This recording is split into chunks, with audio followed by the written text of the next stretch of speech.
அமர்ந்து தன்னுடைய தலையை காலுக்குள் புதைத்து கொண்டு அழுது கொண்டிருக்கிறான். பக்கத்தில் போய் நின்று நபி பெருமானார் கேட்டாராம், தம்பி ஏன் அழுகிற அப்படின்னு கேட்டார். பையன் புரிஞ்சுக்கிட்ட நிமிராமலே சொன்னானா, நான் அதை பத்தி சொல்ல விரும்பல அப்படின்னா, இல்ல இல்ல உன் பிரச்சனை என்னன்னு சொல்லு, என்னால தீர்க்க முடியும் அப்படின்னு நபி பெருமானார் சொன்ன போது அந்த சிறுவன் புரிந்து கொண்டே சொல்லி இருக்கிறான், நடந்து முடிந்த போரிலே என் தந்தை இறந்து விட்டார், என் தாய் யாரோட சென்று விட்டார், எனக்கு இந்த ரமணானை கொண்டாடுவதற்கான வாய்ப்பு இல்லை, அதனால் நான் கலங்கி கொண்டிருக்கிறேன், மன உளைச்சல் இருக்கிறேன் அப்படின்னு அந்த சிறுவன் சொன்ன போது நபி பெருமானார் சொல்லி இருக்கிறார், கவலைப்படாது, இந்த ரமணானை சிறப்பாக கொண்டாடலாம், தைரியமாக எழுந்து என் கூட வா அப்படின்னு அந்த சிறுவனுடைய கையை பிடித்து நபி பெருமானார் சொன்னாராம், இன்று முதல் என்னை நீ தந்தையாக ஏற்றுக்கொள், என்னுடைய மனைவியை தாயாக ஏற்றுக்கொள், என்னுடைய மகள் ஃபாத்திமாவை உன்னுடைய சகோதரியாக ஏற்றுக்கொள், இந்த ரமலான் மட்டுமல்ல இனி வருகிற எல்லா ரமலானையும் நீ இன்பமாக கொண்டாடலாம் என்று அவன் கையை பிடித்து அழைத்து போன போது ஒரே வழியில் சொல்லி முடிக்கிறேன், இந்த இஸ்லாம் மார்க்கம் என்பது ஏழைகளுக்கான மார்க்கம் மட்டுமல்ல, ஆதரவற்றவர்களுக்கான மார்க்கமாகவும் இது எல்லாருக்குமான மார்க்கமாகவும் நல்ல விஷயங்களை எப்போதும் செய்து கொண்டிருக்கிற மார்க்கமாகவும் ஒரு அன்பான தலைவர், உண்மையிலே அவங்களை நான் தூரத்துல இருந்து ரசிச்சிருக்கிறேன், நம்முடைய மரியாதைக்குரிய முன்னாள் சட்டமன்ற உறுப்பினர் 2 பேருமே வந்திருக்காங்க, இன்றைக்கு அவர்களை அருகில் சந்திக்கிற ஒரு நல்ல வாய்ப்பை, உண்மையிலே ஒரு 2 பேருமே அவங்களுடைய பேச்சு ஒரு ஆளுமையான தலைமை கிடைக்கிறது ரொம்ப விஷயங்க, ஒரு ஆளுமையான தலைமை. 2 சட்டமன்ற உறுப்பினர்கள் நம்முடைய இன்னைய விழாவினுடைய நாயகனாக நம்முடைய முன்னாள் சட்டமன்ற உறுப்பினர் தமிமுன் அன்சாரி அவர்களும் மரியாதைக்குரிய அண்ணன் கருணாஸ் அவர்களும் அவர்களோடு நெருங்கி இருக்கிற அந்த மேடையில் பேசுவதற்கான வாய்ப்பை தந்த மனிதநேய ஜனநாயக கட்சியினுடைய அத்தனை பொறுப்பாளர்களுக்கும் என்னுடைய கனிவான நன்றியை சொல்லி விடைபெறுகிறேன். நன்றி, வணக்கம். அருமையான ஒரு உரையை ஆற்றிய அன்பு சகோதரர்களுக்கு மனிதநேய ஜனநாயக கட்சியின் அதிரை நகர செயலாளர் பாசித் அவர்கள் பொன்னாடை போற்றி சிறப்பிப்பார். அடுத்தபடியாக தீர்மானம் வாசிக்கப்படுகிறது. மனிதநேய ஜனநாயக கட்சியின் மாவட்ட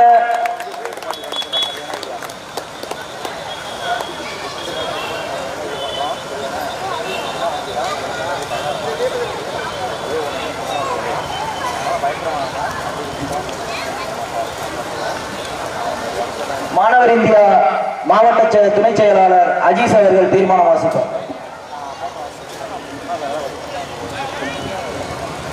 அஸ்ஸலாமு அலைக்கும் வரஹ்மத்துல்லாஹி வபரகாத்துஹு. ஒன்றிய அரசு கொண்டு வந்திருக்கும் மும்மொழி கொள்கையை இக்கூட்டம் வன்மையாக கண்டிக்கிறது. அதிரையில் மீனவ கிராமங்களான கரையூர் தெரு, காந்தி நகர், தரகர் தெரு, கடற்கரை தெரு ஆகிய பகுதிக்குள் கழிவுநீர் சுத்திகரிக்கும் ஆலையை நிறுவக்கூடாது என அதிரை நகராட்சியை இக்கூட்டம் கேட்டுக்கொள்கிறது. மீறி இத்திட்டம் அமல்படுத்தினால் மனிதநேய ஜனநாயக கட்சியின் சார்பாக மக்கள் திரள் போராட்டம் அறிவிக்கப்படும் என இக்கூட்டத்தில் அறிவிக்கப்படுகிறது. நன்றி. அடுத்தபடியாக மனிதநேய ஜனநாயக கட்சியின் இளைஞர் அணி செயலாளர் ரியாத்.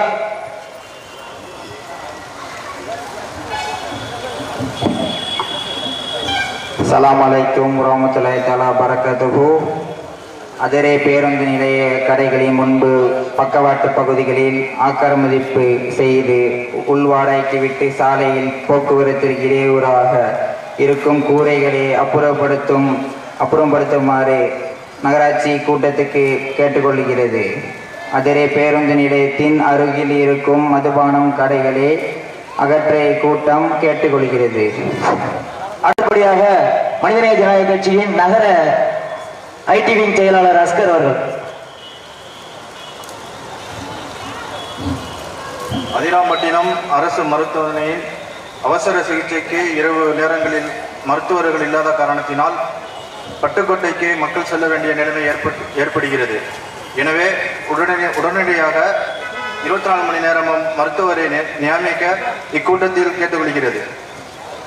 அதிராம்பட்டினத்தில் தனி தாலுகாவாக உடனடியாக அறிவிக்கும்படி தமிழக அரசுக்கு இக்கூட்டம் கேட்டுக்கொள்கிறது.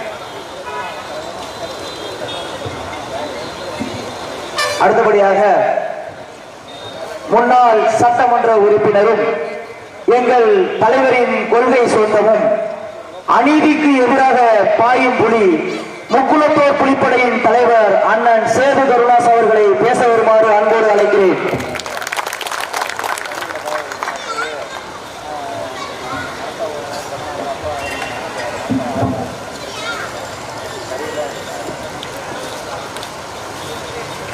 நான் தெரியுறேனா? எல்லாம் நல்லா இருக்கீங்களா?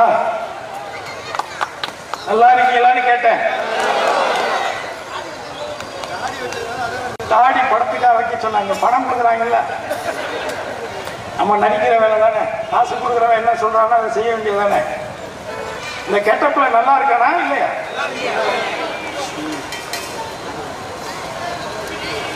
ரொம்ப மகிழ்ச்சி உங்க எல்லாரையும் இந்த நேரத்தில் இந்த இடத்துல சந்திக்கக்கூடிய ஒரு வாய்ப்பை எனக்கு கொடுத்த இறைவனுக்கு நன்றியை தெரிவிச்சுக்கிறேன். இங்க இருந்து ரொம்ப பக்கத்தில் இருக்கக்கூடிய குருவிக்கரம்பை அப்படிங்கிற கிராமத்துல தான் நான் பிறந்து வளர்ந்தது எல்லாமே. எங்க அப்பா இங்க டீ கடை வச்சிருந்தாரு. அதனாலதான் வந்த உடனே ஒரு டீயை வாங்கி குடிச்சேன். மேடையில் பார்த்தீங்களா டீ குடிச்சத? அது எங்க அப்பா சின்ன வயசுல இருந்து எங்களுக்கு கற்றுக் கொடுத்த ஒரு பழக்கம். எங்களுடைய சொந்த ஊர் வந்து புதுக்கோட்டை மாவட்டம் தாஞ்சூருங்கிற கிராமம், அரிமளத்துக்கு பக்கத்துல. அங்கிருந்து தான் எங்க அம்மா அப்பா வந்து அவங்க கல்யாணம் பண்ணிக்கிட்டு உழைக்கிறதுக்கு இந்த குருவிக்கரம்பைக்கு வந்தா. ரோட்டு ஓரத்தில் நம்ம பழனி முருகன் திரையரங்கமும் ஒன்று இருந்துச்சு, டூரிங் தேட்டர். அதுக்கு பக்கத்தில் எங்கள் அப்பா டீ கடை வச்சிருந்தார். 9ஆம் வகுப்பு வரைக்கும் குருவிக்கரம்பையிலையும் மருந்தப்பள்ளத்திலையும் படித்தேன். அதுக்கப்புறம் 10, 11, 12 ஆலங்குடியில் படித்தேன். அதுக்கப்புறம் சென்னையில் நந்தனம் கலைக்கல்லூரியிலையும் மாநில கல்லூரியிலையும் படித்தது மாதிரி படித்தேன். ஆக இன்றைக்கு நீங்க எல்லாரும் பார்க்கக்கூடிய ஒரு நடிகனாக, ஒரு இசைக்கலைஞனாக, ஒரு இசையமைப்பாளனாக, ஒரு முக்குளத்தோர் சமுதாயத்தினுடைய பிரதிநிதியாக புரட்சி தலைவி அம்மா அவர்களால் அடையாளம் கட்டப்பட்டவனாக, திருவாரணையினுடைய சட்டமன்ற உறுப்பினராக, இப்படி பன்முகத்தன்மையோடு நான் உங்களில் ஒருவனாக இந்த இடத்தில் நிற்கிறேன் என்று சொன்னால் அதற்கு ஒன்றே ஒன்று வள்ளுவன் தந்த குரல்தான். தெய்வத்தால் ஆகாதெனினும் முயற்சி தன் மெய்வருத்த கூலி தரும் என்கின்ற ஒரு குரல் தான். நான் பிறந்து வளர்ந்த இந்த டெல்டா பகுதியில இன்றைக்கு மனிதநேய ஜனநாயக கட்சியினுடைய இந்த மனித நல்லிணக்கத்தை பற்றிய ஒரு விழாவாகவும், பினாங்கிலே இருக்கக்கூடிய நமது மூத்த சகோதரர் அவருடைய சொந்த பணத்திலே அனைத்து தரப்பட்ட மக்களும் பயன்படுத்தக்கூடிய ஒரு வாகனத்தை தன் சொந்த நிதியில இருந்து வழங்கிய இந்த பெருமைக்குரிய இந்த மேடையிலே உங்களில் ஒருவனாக அழைத்தமைக்கு முதலிலே என்னுடைய அருமை தம்பி, எனக்கு மிகவும் பிடித்த தம்பி, என் செல்ல தம்பி அன்சாரி அவர்களை அழைப்பின் பேரிலே நான் இந்த இடத்திலே வந்ததிலே பெருமை கொள்கிறேன். தேசிய வாழ்வே தெய்வீக வாழ்வு என்று வாழ்ந்து இன்றைக்கும் கோடான கோடி மக்களுடைய உள்ளங்களிலே வாழ்ந்து கொண்டிருக்கக்கூடிய பஞ்சபூதங்களுக்கு அழிவிருந்தாலும் அழிவில்லாத நிலைக்கு சொந்தக்காரரால் என் தெய்வ திருமகன் பசும்பொன் முத்துராமலிங்க தேவருடைய ஆசீர்வாதத்தோடு என்னுடைய வழி இஸ்லாம், என்னுடைய மொழி தமிழ் என்று பாரத பிரதமர் நேருவிடத்திலே எடுத்து சொன்ன காய்தே மில்லத்தவர்களுடைய ஆசீர்வாதத்தோடும்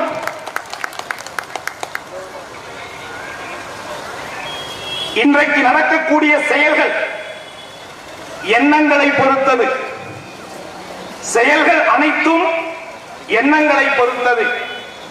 மனிதன் செய்கின்ற குற்றங்கள் எல்லாம் உன் நாவிலே இருந்து வரக்கூடிய சொற்களால் நடப்பவை என்கின்ற உலக தத்துவத்தை இந்த உலகத்திற்கு எடுத்து சொன்ன நபிகளினுடைய ஆசீர்வாதத்தோடும் இந்த இடத்திலே நான் உங்கள் முன்னால் நிற்கக்கூடிய இந்த வாய்ப்பை நான் மிகப்பெரிய பெருமையாக கருதுகிறேன். குறிப்பாக நான் இந்த விழாவிலே கலந்து கொள்ள வேண்டும் என்ற எண்ணம் முதலில் என் தம்பி அன்சாரிக்காக மட்டும்தான். ஏனென்று சொன்னால் நான் எத்தனையோ தலைவர்களை பார்த்திருக்கிறேன்.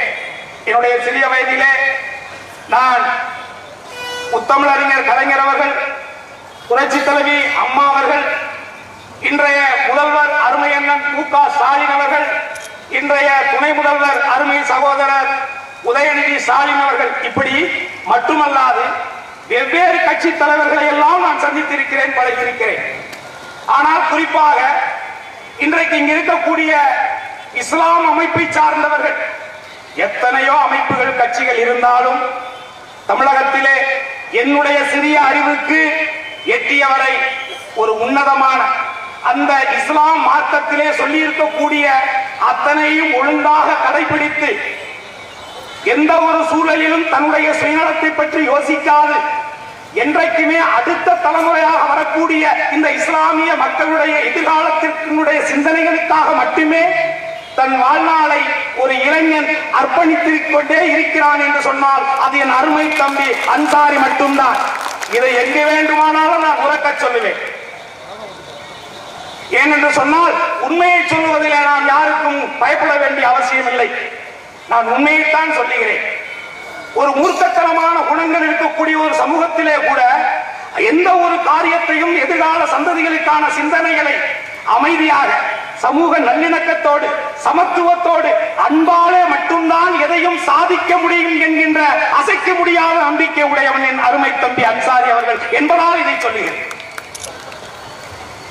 ஆகவே என் அருமை சகோதரர்களே, உங்களுக்கும் குறிப்பாக இஸ்லாமியர்களுக்கும் இங்கே வாழக்கூடிய மற்ற சமூகத்தை சார்ந்த மக்களுக்குமான தொடர்பு, குறிப்பாக மதம் என்பது என்னை பொறுத்தவரை என் வீட்டிலே 2 மதம் இருக்கிறது. நான் சிவனை வழிபடக்கூடியவன், சைவ மதத்தை சார்ந்தவன். என் மனைவி கிறிஸ்துவத்தை தழுவக்கூடியவன். இன்றைக்கும் திருமணமாகி 25 ஆண்டுகள் கடந்து விட்டது. எங்களுக்குள் எந்த ஒரு பிரச்சனையும் கிடையாது. என்று சொன்னால் மதம் என்பது மனம் சம்பந்தப்பட்டது. மதம் என்பது மனம் சம்பந்தப்பட்டது. இந்த உலகத்திலே இருக்கக்கூடிய எந்த ஒரு மதமாக இருந்தாலும் மக்களை நல்வழிப்படுத்தக்கூடிய செய்திகளை மட்டும்தான் சொல்லி இருக்கிறதே தவிர மக்களையோ மக்கள் மண்ணை சார்ந்தவர்களையோ தவறாக வழிநடத்தவில்லை எந்த ஒரு மதமாக இருந்தாலும். ஆனால் மதம் மனிதனுக்கு பிடித்தவர்கள் மட்டும்தான். மதத்தின் பெயரால் அரசியல் செய்து கொண்டிருக்கக்கூடிய மனிதர்கள் இருக்கிறார்களே, அந்த மனிதர்களின் மீதான வெறுப்பு, மதத்தின் மேலால் கொள்ளுகின்ற வெறுப்பு தான். எப்படி உங்களுக்கு ஒரு மதம் புனிதமானதாக இருக்கிறதோ அதை போல் எனக்கு என்னுடைய மதம் புனிதமானதுதான். எந்த ஒரு மதத்தையும் குறைத்து பேசுவதற்கு எவருக்குமே அருகதை கிடையாது என்பது என்னுடைய அசைக்க முடியாத ஒரு வாதம்.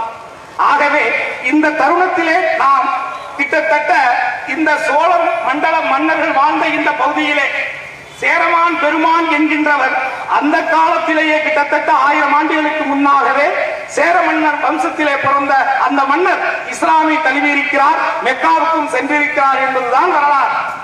அதிரை என்று சொல்லுகின்றோம். இந்த அதிரை என்றால் சிவப்பு நட்சத்திரம் என்று பொருள். இன்றைக்கு இருக்கக்கூடிய இஸ்லாமியர்கள் எல்லாம் ஏதோ நேற்று வந்தவர்கள் அல்ல, வரலாற்று ரீதியான ஆராய்ச்சியின் மூலமாக உறுதி செய்யப்பட்ட ஒரு செய்தியை சொல்லுகிறேன். 1120 எகிப்து, ரோம் போன்ற நகரங்களிலே இருந்து இஸ்லாமியர்கள் எல்லாம் இங்கே இருக்கக்கூடிய காயல்பட்டினம் என்று சொல்லக்கூடிய பண்டைய கொற்கை துறைமுகத்திலே வந்து இறங்கி இங்கே வியாபாரம் செய்திருக்கிறார்கள். அங்கேயே குடியேறியும் இருக்கிறார்கள். மார்க்கத்தை தான் இங்க இருக்கக்கூடிய தமிழர்கள் ஏற்றுக்கொண்டார்களே தவிர,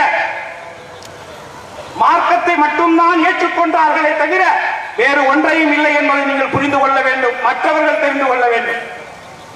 அரேபியாவில் இருந்து இங்கு வந்திருந்தாலும் அரேபியாவில் இருந்து மார்க்கத்தை தான் என்னுடைய தமிழர்கள் இறக்கி இருக்கிறார்கள். அதனால்தான் தாய் தமிழத்தவர்கள் சொன்னார், என் வழி இஸ்லாம், என்னுடைய மொழி தமிழ் என்று சொன்னார். எங்கே சொன்னார்? பாராளுமன்றத்திலே சொன்னார். அல்லாஹ் என்று நாங்கள் அழைப்பதற்கு முன்பாகவே அம்மா என்று அழைத்த தமிழர்கள் நாங்கள் என்று சொன்னார். என் பசுமன் முத்துராமலிங்க தேவர் அவர்கள் முதுகுளத்தூரிலே ஒரு மேடையிலே பேசிய பொழுது ஒன்று சொன்னார், சட்டமன்றத்தில் விவாதங்கள் மிக மிக குறுகிய சனத்தொகை கொண்ட நீங்கள் எப்படி அந்த முதுகுளத்தூரிலே வெற்றி பெறுகிறீர்கள் என்று கேட்ட பொழுது, சேதுராம செட்டியார் எப்படி வெற்றி பெற்றார் என்ற விவாதம் வருகின்ற பொழுது என் பசுமுன்னார் சொன்னார், நாங்கள் எல்லாம் மீசை வைத்த மறவர்கள், என் இஸ்லாமிய சகோதரர்கள் எல்லாம் தாடி வைத்த மறவர்கள் என்று சொன்னவர் என் தெய்வ திருமகன் பசுமுன்னார். நான் அடிக்கடி என் தம்பியோடு உறவு கொண்டிருக்கிறேன் என்று சொன்னால் எங்களுக்குள்ளே ஏதோ ஒரு பூர்வ ஜென்ம நட்பும் உறவும் இருக்கிறது என்று நான் முழுமையாக நம்புகிறேன். என் தெய்வ திருமகன் பசும்பொன் முத்துராமலிங்க தேவர் அவர்கள் பிறந்து சில மாதங்கள் சில நாட்களே ஆன நிலையிலே அவருடைய தாய் இந்திராணி இறந்து விடுகிறார். இதை கடந்த பாராளுமன்ற தேர்தலிலே நான் ராமநாதபுரத்திலே நவாஸ்கனியை ஆதரித்து பேசிய பொழுது சொன்னேன். அப்படி இருந்த தருணத்திலே அந்த குழந்தைக்கு தாய்ப்பால் கொடுப்பதற்கு தவிக்கக்கூடிய ஒரு நிலையிலே அன்றைக்கு அந்த தெய்வ திருமகனாருக்கு தாய்ப்பால் கொடுத்தது ஆயிஷா என்கின்ற ஒரு இஸ்லாமிய தாய்தான் என்பதை நான் அந்த இடத்திலே சொன்னேன். இங்கேயும் சொல்லுகிறேன்.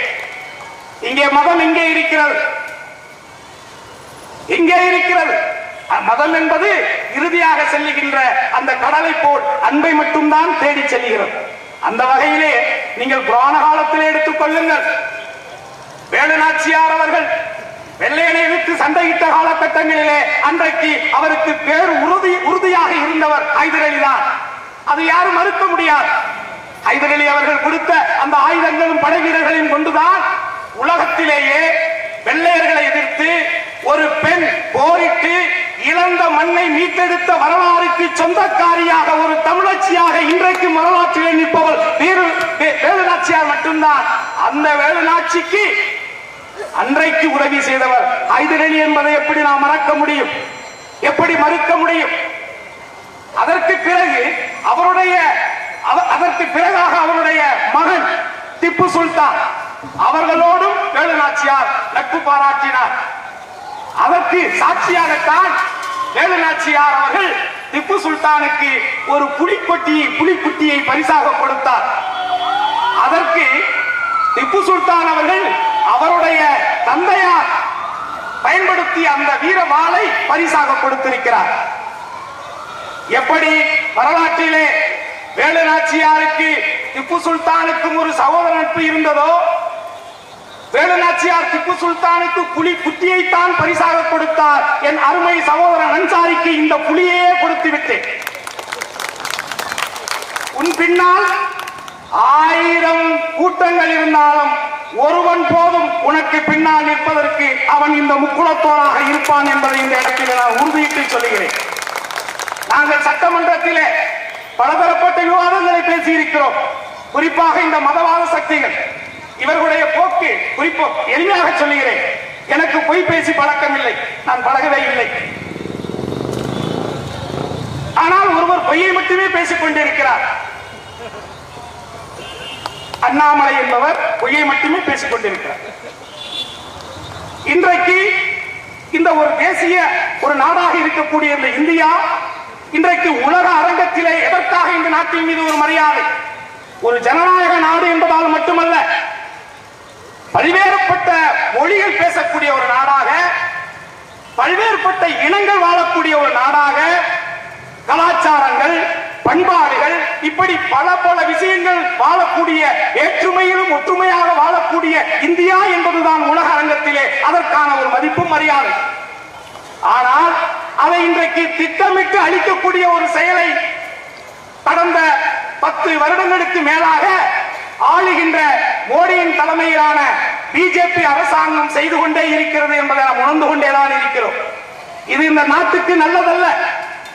இந்த நாடை உருவாக்குவதற்காகவும் வெள்ளையர்களிடத்தில் இருந்து இதை போரிட்டு சண்டையிட்டு இந்த போராட்டத்திலே பல லட்சம் பேர் இழந்துதான் இந்த நாட்டை நாம் மண்ணை மீட்டெடுத்திருக்கிறோம். இந்த தருணத்திலே உண்மையிலேயே நீங்க வரலாறை படிப்பீர்களேயானால் இந்த இந்தியாவுடைய விடுதலைக்காக அதிகமாக மாண்டு போனவர்கள் இந்த தமிழ் மண்ணிலே பிறந்தவர்கள் தான் என்பதை யார் ஒருவரும் மறுக்க முடியாது. ஆகவேதான் சொல்லுகிறேன், இன்றைக்கு நாம் வாழக்கூடிய இந்த தருணம் என்பது மக்களை மத ரீதியாக பிளவுபடுத்தி ஒரு மொழி கொள்கையாக ஒரே மொழி ஒரே நாடு என்கின்ற ஒரு திட்டத்தை நோக்கித்தான் இந்த ஆரிய கூட்டம், பார்ப்பனிய கூட்டம் காய் நடத்தி கொண்டிருக்கிறார்கள் என்பதை தயவு கூர்ந்து உள்வாங்கிக் கொள்ளுங்கள். உலகம் முழுவதும் பரவி கிடக்கக்கூடிய இஸ்லாமிய சகோதர சகோதரிகளுக்கு நான் வைக்கக்கூடிய வேண்டுகோள், இந்த மண் நமக்கான மண், இந்த மண் தமிழனுக்கான மண். அதை மட்டும் நீங்கள் யாருக்கும் விட்டுக் கொடுத்து விடாதீர்கள். நான் இருக்கலாம், நீங்கள் இருக்கலாம், மீண்டும் ஒருவன் பிறக்கலாம். இந்த இனம் அவன் நினைப்பது தவறு, அவர்கள் நினைப்பது தவறு. தமிழ் மொழி என்பது உலகத்திலேயே கிட்டத்தட்ட எத்தனையோ நாடுகளில் அலுவல் மொழியாக இருக்கிறது. மலேசியாவை எடுத்துக் கொள்ளுங்கள், இலங்கையை எடுத்துக் கொள்ளுங்கள், சிங்கப்பூரை எடுத்துக் கொள்ளுங்கள், கனடாவை எடுத்துக் கொள்ளுங்கள். அப்பேற்பட்ட ஒரு மொழி. ஆனால் இன்றைக்கு இந்தி என்கின்ற ஒரு மொழியை திணித்து ஒட்டுமொத்த இந்த கிட்டத்தட்ட எத்தனையோ ஆயிரம் ஆண்டுகளுக்கு பழமையான இந்த மொழியை அழிப்பதற்கு ஒரு மத்திய அரசு ஒரு திட்டத்தை தீட்டி செயல்படுத்த கொண்டிருக்கிறார்கள் என்பதை நாம் ஏனோதானோ என்று எடுத்துவிடக் கூடாது என்று சொல்கிறேன். ஒன்றாக யோசித்து பாருங்கள். இன்றைக்கு உள்துறை அமைச்சர் அமித்ஷா அவர்கள் நாளைக்கு ஏதோ கோயம்புத்தூர்ல கூத்தாடுறதுக்கு தலைமை தாங்க வர்ற.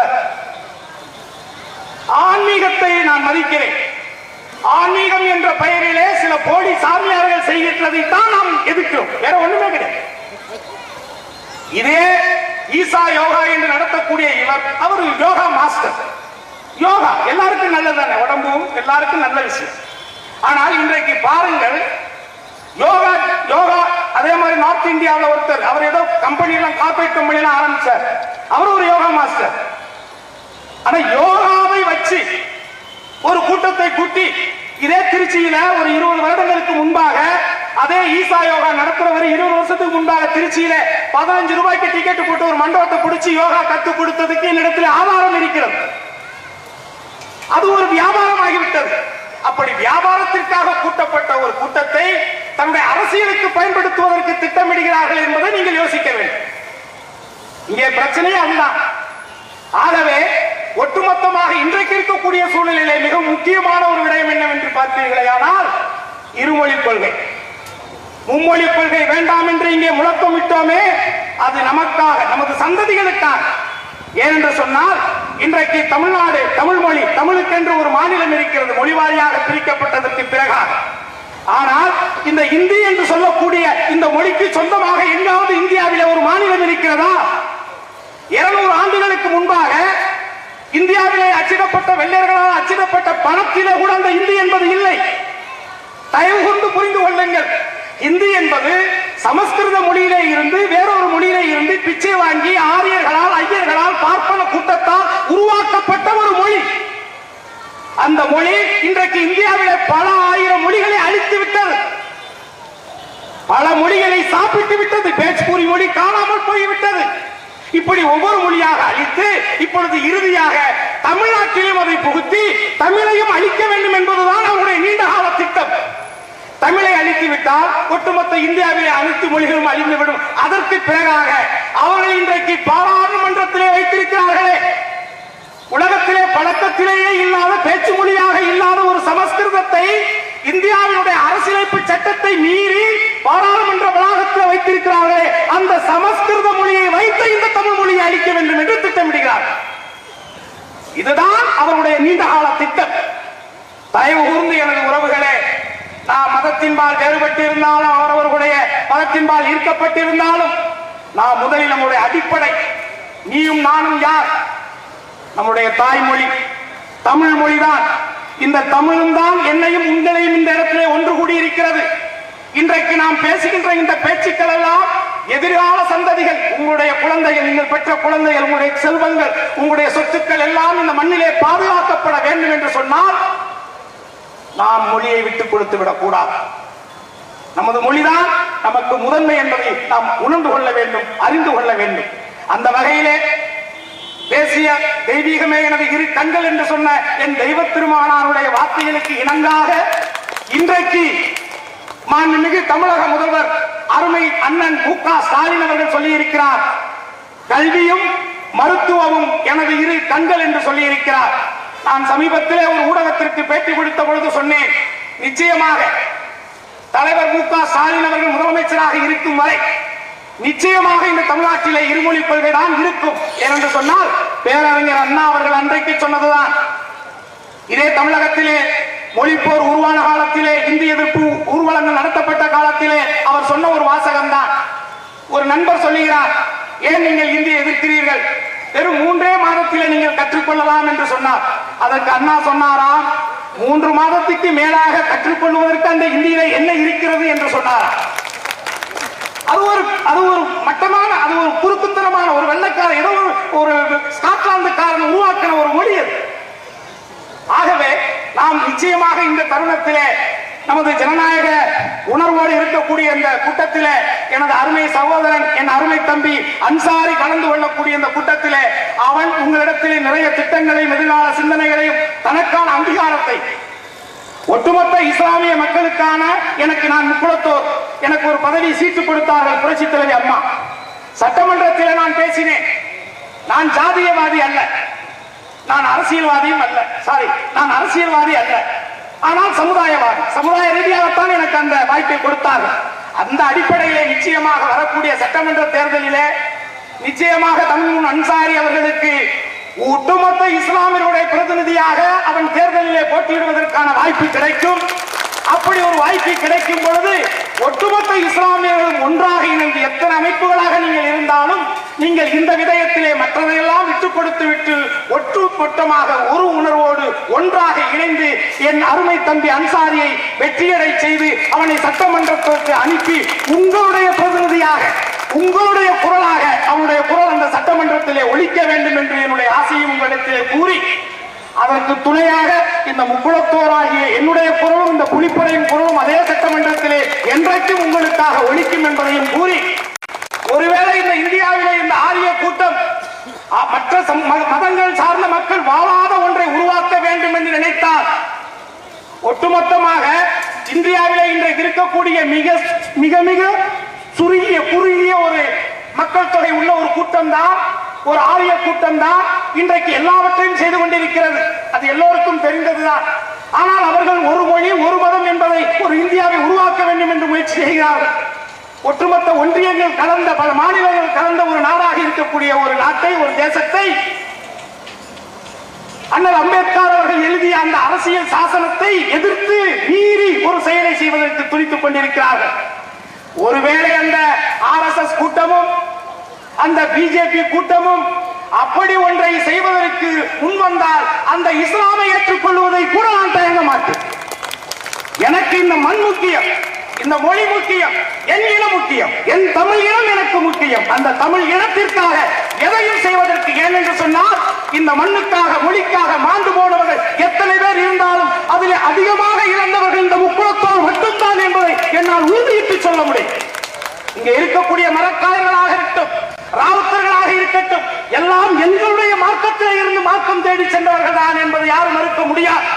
அதை சொல்லித்தான் நான் தொண்டியிலே வாக்கி கேட்டேன். முக்குளத்தோராக வந்திருக்கிறேன், முக்குளத்தோராக எனக்கு இந்த வாய்ப்பை கொடுத்திருக்கிறார் அம்மா அவர்கள். நீங்கள் எல்லாம் 5 நேரம் தொழுகின்றீர்கள் நபிகள் நாயகத்துடைய மார்க்கத்தை. ஆனால் எனக்கு அவர்களுடைய ஆசீர்வாதம் கிடைத்தது. ஏனென்று சொன்னால் இதே தொண்டியிலே நான் வெற்றி பெற்றேனே சட்டமன்ற உறுப்பினராக. அன்றைக்கு நான் என்னுடைய வெற்றியுடைய வாக்கு எண்ணிக்கை 8786. 786 என்கின்ற எண் உங்களுக்கு தெரியும். 786 தான் எனக்கு கிடைத்தது. எனக்கு நபியுடைய ஆசீர்வாதம் கிடைத்ததா இல்லையா என்பதுதான் என்னுடைய கேள்வி. எண்ணங்கள் சுத்தமாக இருந்தால் எண்ணம் போல் வாழ்க்கை என்று சொல்வார்களே, அந்த விதத்திலே நாம் அனைவரும் தமிழர்களாக ஒன்று கூட வேண்டும். ஜாதி ரீதியாக மத ரீதியாக அடையாளம் இருக்கிறது. இங்கே இருக்கக்கூடியவர்களுக்கெல்லாம் ஒவ்வொருவருக்கும் ஒரு அடையாளம் இருக்கிறது. எனக்கும் ஒரு அடையாளம் இருக்கிறது. நான் முக்குளத்தோர் என்பதும் நான் தேவர் என்பதும் என்னுடைய அடையாளம். யாருடைய அடையாளத்தை மறைத்து வாழ வேண்டிய அவசியம் இல்லையே. இந்திய அரசியலமைப்பு சட்டம் ஏற்றுக்கொண்டதுதானே. தமிழகத்திலே மொத்தம் 339 ஜாதிகள் இருக்கிறது. அந்த 339 ஜாதியிலே ஒருவன் தான் நான். அரசியலமைப்பு சட்டத்திலே உள்ளதைத்தானே சொல்லுகிறோம். நம்முடைய அடையாளத்தை மறைத்து எதற்காக வாழ வேண்டும், எதற்காக தயங்க வேண்டும்? இதுதான் என்னுடைய கேள்வி. ஆகவே நாம் எதுவாக இருந்தாலும், எந்த மதத்தை சார்ந்தவராக இருந்தாலும் மனித நேயத்தை சார்ந்து இருக்க வேண்டும் என்பதற்கான கூட்டம் தான் இந்த கூட்டம். எந்த நிலையில் இருந்தாலும் தமிழன் என்கின்ற நிலையில் இருந்து மாறிவிடாதே என்பதற்கான மாற்றத்தை உருவாக்குவதற்கான கூட்டம் தான் இந்த கூட்டம் என்று நான் பார்க்கிறேன். ஆகவே உறவுகளே, மீண்டும் உங்களில் ஒருவராக நான் இருப்பேன். உங்கள் இல்லத்திலே எத்தனை பிள்ளைகள் இருக்கிறார்களோ, ஒரு சகோதரர்கள் இருக்கிறார்களோ, எத்தனை உறவுகள் இருக்கிறார்களோ, அந்த உறவுகளில் நானும் ஒருவன் என்பதை உறுதியிட்டு சொல்லி இறுதி வரை அதிலே உறுதியாக இருப்பேன் என்பதை சொல்லி, வாழ்க எனது அருமை தம்பி, வாழ்க அவனுடைய தொண்டு, வாழ்க வாழ்க என்று கூறி வாய்ப்புக்கு நன்றி கூறி விடைபெறுகிறேன். நன்றி, வணக்கம். அருமை மாமா அவர்களுக்கு மனிதநேய ஜனநாயக கட்சியின் சார்பாக நன்றிகளை தெரிவித்துக் கொள்கிறோம். இந்த நிகழ்வின் சார்பில், விழாக்குழுவின் சார்பில் டாக்டர் அப்துல் அஜீஸ் அவர்கள் அருமை மாமா சேது கருணாஸ் அவர்களுக்கு பொன்னாடை அணித்து சிறப்பிப்பார்.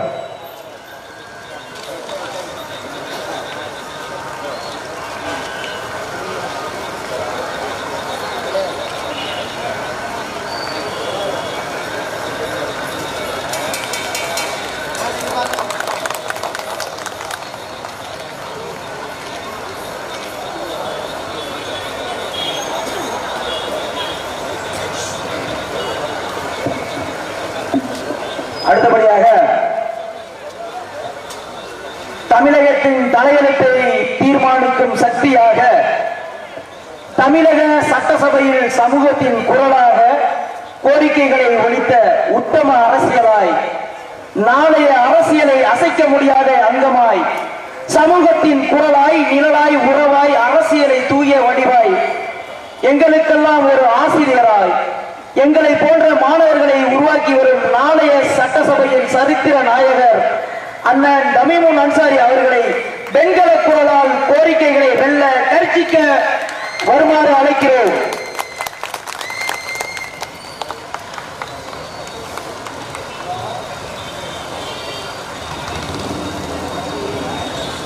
மனிதநேய ஜனநாயக கட்சியின் சார்பில் வரலாற்று சிறப்புமிகு நகரமான அதிராம்பட்டினத்தில் சமூக நல்லிணக்க பொதுக்கூட்டம், அமரர் ஊர்தி அர்ப்பணிப்பு நிகழ்ச்சி, 10ஆம் ஆண்டு விழா என்று முப்பெரும் விழாவை ஏற்பாடு செய்து நடத்தி கொண்டிருக்கக்கூடிய தஞ்சை தெற்கு மாவட்டத்துடைய செயலாளர் தம்பி அதிரை ஷேக் அவர்களே, வரவேற்புரை ஆற்றிவிட்டு அமர்ந்திருக்கக்கூடிய மாவட்ட அவைத்தலைவர் ஃபைசல் அவர்களே, நீதி போதனை ஆற்றிவிட்டு அமர்ந்திருக்கக்கூடிய முனைவர் முபாரக் அலி அவர்களே, இந்த நிகழ்வுக்கு வருகை தந்து பேசிவிட்டு சென்றிருக்கக்கூடிய தஞ்சை நாடாளுமன்ற உறுப்பினர் முரசொலி அவர்களே,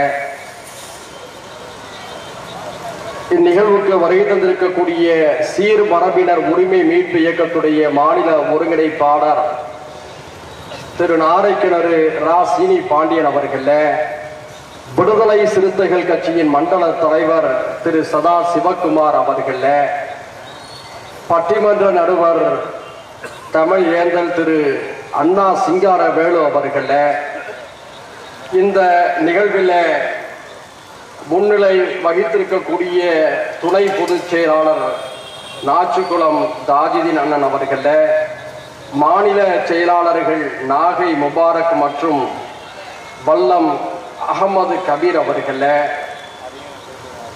இந்த மாவட்டத்துடைய மேலிட பொறுப்பாளரும் மாநில துணை செயலாளருமான கோட்டை ஹாரிஸ் அவர்களே, மாநில துணை செயலாளர்கள் பேரா அப்துல் சலாம், பண்டாரவடை மஹரூப், பொதக்குடி ஜெயினுதீன் உள்ளிட்ட நிர்வாகிகளே, இளைஞரனுடைய செயலாளர் திருச்சி முகமது ஷரீப் அவர்களே, மனித உரிமை அணியுடைய மாநில துணை செயலாளர் மதுக்கூர் சாகுல் ஹமீத் அவர்களே, இந்த நிகழ்வில் வருகை தந்து சிறப்பித்திருக்கக்கூடிய தஞ்சை மாநகர் மாவட்டம், திருவாரூர் வடக்கு மாவட்டம், திருவாரூர் தெற்கு மாவட்டம், நாகை மாவட்டம், புதுக்கோட்டை கிழக்கு மற்றும் மேற்கு மாவட்டத்துடைய செயலாளர்களே, சிறப்பு விருந்தினராக வருகை தந்து மேடையிலே வீட்டிருக்கக்கூடிய அண்ணன் டத்தோ அல்ஹாஜியே அப்துல் அஜீஸ் அவர்களே,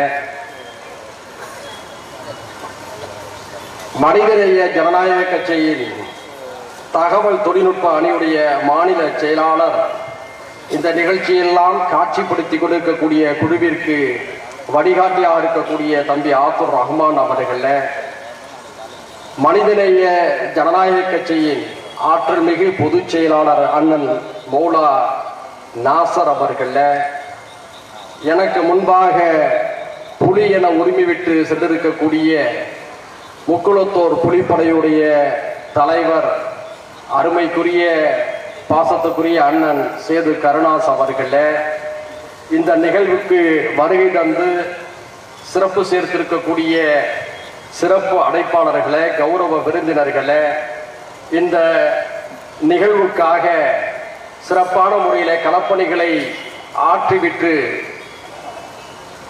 செயலாற்றி கொண்டிருக்கக்கூடிய மாவட்டத்தின் பல்வேறு பொறுப்புகளில் இருக்கக்கூடிய நிர்வாகிகளே, ஒன்றிய நகர கிளை பொறுப்பாளர்களே, கட்சியின் பல்வேறு பொறுப்புகளில் அங்கத்தினராக இருக்கக்கூடிய மனிதநேய சொந்தங்களே, இந்த நிகழ்வில் வருகை தந்து அமர்ந்திருக்கக்கூடிய சகோதர சகோதரிகளே, மனிதநேய ஜனநாயக கட்சியின் தகவல் தொழில்நுட்ப அணியுடைய மாநில துணை செயலாளர் தம்பி ரெக்ஸ் சுல்தான் உள்ளிட்ட நிர்வாகிகளே, உங்கள் அனைவரின் மீதும் ஏக இறைவனின் ஆசியும் அமைதியும் சூடட்டுமாக. 5 நாட்களிலே ஒரு பொதுக்கூட்டத்தை ஏற்பாடு செய்து பொருளாதார நெருக்கடிகளுக்கு மத்தியிலும் பெரும் திரளாக மக்களை ஒருங்கிணைத்திருக்கக்கூடிய தஞ்சை தெற்கு மாவட்டத்திற்கு என்னுடைய பாராட்டுகளை நான் முதலிலே தெரிவிக்க கடமைப்பட்டிருக்கின்றேன். இப்பொழுதெல்லாம் பொதுக்கூட்டம் என்று சொன்னாலே குறைந்தபட்சம் 5 லட்சம் ரூபாய் செலவாகக்கூடிய ஒரு சூழல். அது நம்மை போன்ற வளரும் கட்சிகளுக்கு அந்த நிலை, பெரிய கட்சிகளுடைய நிலை என்பது வேறு. இப்படிப்பட்ட ஒரு சூழலில் அமரர் ஊர்தி வாகனத்தை மட்டும் எளிமையான ஒரு நிகழ்ச்சியின் மூலமாக நடத்திவிடலாம் என்று நினைத்தவர்கள் ஒரு உற்சாகத்தின் அடிப்படையில், ஆர்வத்தின் அடிப்படையில் ஒரு பொதுக்கூட்டத்தை 5 நாட்களிலே ஏற்பாடு செய்திருக்கிறார்கள்.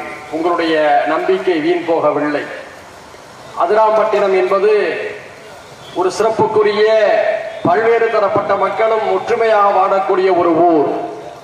அதனால்தானோ என்னவோ இந்த ஊரிலே நாம் ஏற்பாடு செய்திருக்கக்கூடிய இந்த பொதுக்கூட்டத்திற்கு சமூக நல்லிணக்க பொதுக்கூட்டம் என்று சகோதரர்கள் பெயர் வைத்திருக்கிறார்கள். 12ஆம் 13ஆம் நூற்றாண்டிலே முத்தமிழ் மன்னர்கள் தமிழ் நிலத்தை ஆண்ட பொழுது இந்த அதிராம்பட்டினத்தில் ஏற்றுமதி இறக்குமதி தொழிலுக்கு பெயர் போன சிறப்புக்குரிய ஒரு துறைமுகம் ஒன்று இருந்திருக்கிறது. அந்த துறைமுகத்தின் வழியாக நம்முடைய நெற்களஞ்சியத்திலிருந்து எண்ணற்ற பொருள்கள் ஏற்றுமதி செய்யப்பட்டிருக்கின்றன. வளைகுடா உள்ளிட்ட நாடுகளிலிருந்து பல பொருள்கள் கப்பல்களிலே இறக்குமதி செய்யப்பட்டிருக்கின்றன. ஒரு காலத்திலே முத்து குளித்தலுக்கும் இந்த அதிராம்பட்டினம் பேர் போன ஊராக இருந்திருக்கிறது. திரைக்கடல் ஓடியும் திரவியம் தேடு என்ற படமொழிக்கு ஏற்ப அதிராம்பட்டினத்தைச் சேர்ந்தவர்கள் அக்காலத்திலேயே பன்னாட்டு வணிகத்திலே ஈடுபட்டு வந்திருக்கிறார்கள். இன்னும் சொல்ல போனால் இந்த ஊரில் அமைந்திருக்கக்கூடிய சிறப்புக்குரிய காதர் மொய்தீன் கல்லூரியுடைய வரலாற்றை பற்றி பேசினால் ஒரு நாள் முழுக்க பேசிக்கொண்டே இருக்கலாம். காதர் மொய்தீன் அப்பா அவர்கள் அக்காலத்தில் இலங்கையில மிகச்சிறந்த தொழிலதிபராக இருந்திருக்கிறார். அவர் ஒட்டுமொத்த இந்தியாவையும் தமிழ் நலத்தையும் பிரதிபலிக்கக்கூடிய வணிக ஆளுமையாக இலங்கையிலே அறியப்பட்டவர். இன்று கொழும்புக்கு நீங்கள் சென்றால் அங்கே புகழ்பெற்ற பெட்டா பள்ளிவாசலை நீங்கள் பார்க்க முடியும். இலங்கையிலேயே இப்படி ஒரு அழகான ஒரு பள்ளிவாசலை நீங்கள் பார்க்க முடியாது. அந்த பள்ளிவாசலை நிர்வகித்து வருபவர்கள் இப்போதும் நம்முடைய தமிழ்நாட்டைச் சேர்ந்த வம்சாவளியினர் தான். அந்த பள்ளியை கட்டுவதிலே பெரும் பங்காற்றியவர் நம்முடைய காதர் மொய்தீன் அப்பா அவர்கள். நம்முடைய தமிழ்நாட்டில் கல்வி மறுமலர்ச்சி ஏற்பட வேண்டும் என்ற ஒற்றை நோக்கத்திற்காக 1000 ஏக்கர் நிலத்தை எழுதி வைத்து கல்லூரியை இங்கே உருவாக்கினார்கள்.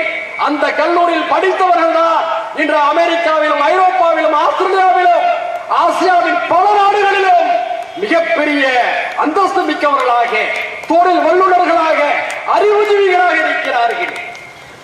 திமுகவை சேர்ந்த, அண்ணா திமுகவை சேர்ந்த, காங்கிரஸ் கட்சியை சேர்ந்த, இன்னும் பல அரசியல் கட்சிகளை சேர்ந்தவர்கள் நாடாளுமன்ற சட்டமன்ற உறுப்பினர்களாக இருக்கிறார்களே, மத்திய மாநில அமைச்சர்களாக இருந்தார்களே, இருக்கிறார்களே, அவர்களெல்லாம் உருவாக்கிய பாசறை அதிராம்பட்டினம் காதர் மொய்தீன் கல்லூரி. அந்த கல்லூரியில படித்த அரசியல் தலைவர்கள் தான் இன்று பெருமிதத்தோடு சொல்கிறார்கள், விவசாய குடும்பத்தைச் சேர்ந்த எங்களுக்கு, கூலி தொழிலாளர் குடும்பத்தைச் சேர்ந்த எங்களுக்கு கல்வி வாய்ப்பை வழங்கியது அதிராம்பட்டினம் காதர் மைய கல்லூரி என்று மனதார பாராட்டுகிறார்கள், புகழ்கிறார்கள். இன்றும் அதிராம்பட்டினத்தை சுற்றி வாழக்கூடிய அனைத்து கிராமங்களில் இருந்து எண்ணற்றவர்கள் சாதி மதம் பாராமல் இன்று கல்வியிலே சிறந்து விளங்கிக் கொண்டிருக்கிறார்கள் என்று சொன்னால், இன்னும் பலருக்கு கார்ப்பரேட் மனநிலை இல்லாமல் எளிய கட்டண முறையிலே இந்த கல்லூரி சேவை வழங்கி கொண்டிருக்கிறது என்று சொன்னால், அதிராம்பட்டினம் மக்களுடைய சிறப்பையும் பெருமையும் வெளிக்காட்டக்கூடியதாக அந்த கல்லூரி இருக்கிறது. இந்த அதிராம்பட்டினத்தை சேர்ந்த மக்களை பார்க்கிறோம். அமெரிக்காவிலே குடும்பம்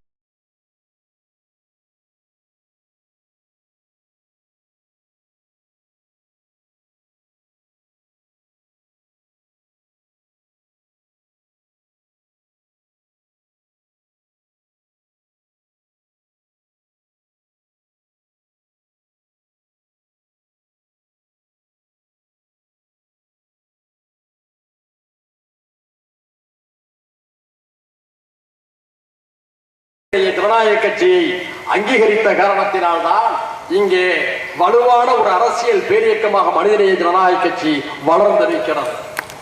10 ஆண்டு காலத்தில் 10ஆம் ஆண்டிலே நாம் பயணித்துக் கொண்டிருக்கக்கூடிய இந்த நேரத்தில் நினைத்து பார்க்கின்றோம், மனிதநேய ஜனநாயக கட்சியுடைய சாதனை என்றால் என்ன என்று எவராவது கேட்டால் நாம் சொல்வோம், ஒவ்வொரு அரசியல் கட்சிகளும் தங்களுடைய சாதனைகளாக நாடாளுமன்ற தேர்தல் வெற்றியை கூறுவார்கள், சட்டமன்ற தேர்தல் வெற்றியை கூறுவார்கள், தங்கள் கட்சியுடைய வளர்ச்சியை பற்றி பேசுவார்கள், தங்களுடைய மாநாடுகளை பற்றி பேசுவார்கள், தங்களுடைய பொருளாதார அபிவிருத்தியை பற்றி பேசுவார்கள், தங்களுடைய பிரம்மாண்டமான அலுவலகங்களை பற்றி பேசுவார்கள்.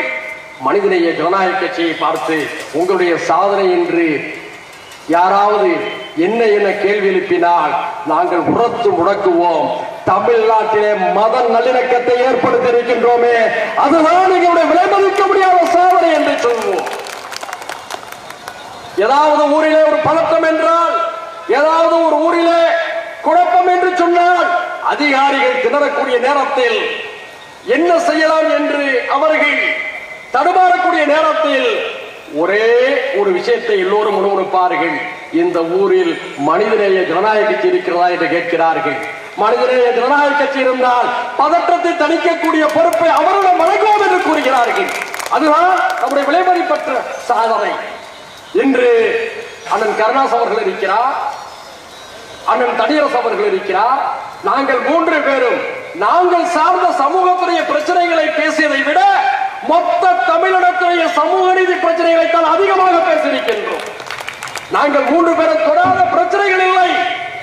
காவிரி மேலாண்மை ஆணையத்துக்கான உரிமை குரலா, ஈழத்தமிழர்கள் விவகாரமா, இடஒதுக்கீடு விவகாரமா, அனைத்திலும் ஒருமித்து கருத்திலே நின்றோம். இன்னும் சொல்ல போனால் தமிழர்களுடைய பெருமை நம்முடைய வாழும் காலத்திலே நாம் சந்தித்த உன்னதமான புரட்சிகரமான மக்கள் எழுச்சி போராட்டம் எது என்று சொன்னால் ஒரு 2-3 போராட்டங்களே பட்டியலிடலாம். அதுல முல்லை பெரியாறு அணை உரிமைக்காக தன்னெழுச்சியாக மக்கள் திரண்டு தேடியிலே நடத்திய ஒரு போராட்டத்தையும் குறிப்பிடலாம்.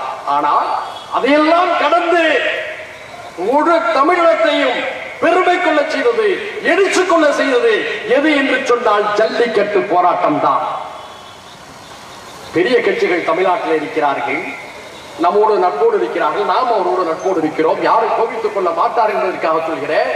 ஜல்லிக்கட்டு விவகாரம் பற்றி எறிந்த அந்த நேரத்தில் களத்தில் மக்களை திரட்டி ஒருங்கிணைப்பதற்கான முன்முயற்சிகளை யாரும் செய்யாத அந்த காலகட்டத்தில் மனிதநேய ஜனநாயக கட்சியும் அண்ணன் கருணாஸ் அவருடைய முக்குளத்தோர் புலிப்படையும் அண்ணன் தனியரசு அவருடைய தமிழக கொங்கு இளைஞர் பேரவையும் 3 கட்சிகளும் இணைந்துதான் 2017ஆம் ஆண்டு டிசம்பர் 12ஆம் தேதி தென்பாண்டி தமிழ்நாட்டின் தலைநகராக திகழக்கூடிய தமிழ் வளர்த்த மதுரை மாநகரில் ஜல்லிக்கட்டுக்கான போராட்டத்தை ஒருங்கிணைந்து நடத்தி முழு தமிழ்நாட்டுடைய கவனத்தையும் ஈர்த்தோம். அந்த போராட்ட தீதான் லயோலா கல்லூரியிலே பற்றி எறிந்தது. அந்த போராட்ட தீதான் புதுக்கல்லூரி மாணவர்களால் தீபமாக எடுத்துச் செல்லப்பட்டது. நிறைவாக சென்னை மெரினா கடற்கரையிலே பல்லாயிரக்கணக்கான இளைஞர்களும் மாணவர்களும் சாதி மத வர்க்க இன பாகுபாடின்றி களத்திலே இறங்கி மெரினா புரட்சியாக உண்டு செய்தார்கள். இந்த கிளர்ச்சிக்கு மூல காரணமானவர்கள் நாங்கள் தான். ஏனென்று சொன்னால் தமிழ் இனத்திற்கு எப்பொழுதெல்லாம் சோதனை ஏற்படுகிறதோ அப்பொழுதெல்லாம் களத்திற்கு நிற்கக்கூடியவர்களாக நாம் இருக்கின்றோம். இன்று தமிழ்நாட்டில பதற்றத்தை உருவாக்க முடியாதா, கலவரத்தை உருவாக்க முடியாதா என்று சகல தரப்பிலும் சங்கிகள் இருக்கிறார்கள். சங்கிகள் ஒரு தரப்பில் மட்டுமல்ல, சகல தரப்பிலும் இருக்கிறார்கள். அந்த சங்கிகளுடைய சூழ்ச்சிகள் எடுபடாமல் போகிறது என்று சொன்னால் இந்த மண்ணில் இருக்கக்கூடிய இந்து முஸ்லிம் கிறிஸ்தவ தலித் ஒற்றுமைதான் என்பதை மறந்துவிடக் கூடாது. அதை சீர்குலைப்பதற்காகத்தான் வட இந்திய பலத்தோடு தீய சக்திகள் தமிழ்நாட்டில் நுழைய விரும்புகிறார்கள். தமிழ்நாட்டுடைய அமைதியை சீரழிக்க முனைகிறார்கள். தமிழ்நாட்டுடைய ஒற்றுமையை கபலீகரம் செய்ய முனைகிறார்கள். அவர்கள் முதலிலே இப்போது கையெழுத்திருப்பது எது தெரியுமா? திருப்பரங்குன்றம் பிரச்சனை. திருப்பரங்குன்றம் பிரச்சனையை அவர்கள் ஏன் கையெழுத்திருக்கிறார்கள்? பல முனைகளிலே அவர்கள் பதற்றத்தை உருவாக்க முனைந்த போது தமிழ்நாடு ஏற்கவில்லை. ஆனால் ஓரிரு அதிகாரிகள் செய்த தவறுகளை பயன்படுத்திக் கொண்டு அங்கே ஒற்றுமையை குலைக்க முயன்றார்கள். நம்முடைய தாயாய் பிள்ளையாய் இருக்கக்கூடிய நம்முடைய உறவுகளுடைய சாதி சமூக பெயர்களில இவர்களாக செயற்கையாக போலித்தனமாக போஸ்டர்களை ஒட்டி அவர்களெல்லாம் இவர்களுக்கு ஆதரவாக இருப்பது போன்ற தோற்றத்தை உருவாக்கினார்கள். என்ன நடந்தது?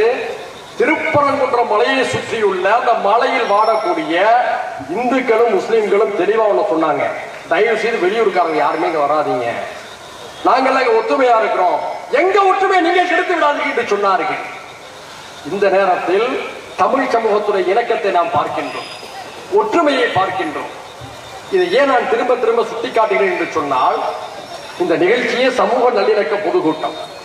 அந்த சமூக நல்லிணக்க பொதுக்கூட்டத்தில் ஓரிரு விஷயங்களை நாம் பேசியாக வேண்டி இருக்கிறது. ஏனென்று சொன்னால் ஒருவருடைய அட்டகாசம் தாங்க முடியவில்லை. அது அண்ணாமலையின் அட்டகாசம். அந்த காலத்துல ஒரு 15 வருஷத்துக்கு முன்பாக காங்கிரஸ் கட்சியில் ஒரு தலைவர் இருந்தார். அறிக்கை விட்டே தலைவரான தலைவர் விரும்பாங்க.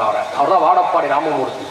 ஆனா அறிக்கை விட்டு தலைவரானாலும் அந்த அறிக்கையில ஒரு சமூக நீதி இருக்கும், சாராம்சம் இருக்கும், கருத்தியல் இருக்கும். ஆனா அண்ணாமலையுடைய அரசியல் என்பது எப்படிப்பட்டது என்பது நமக்கு தெரியும். அதாவது பல பேர் படிச்சுட்டு அரசியலுக்கு வருவாங்க.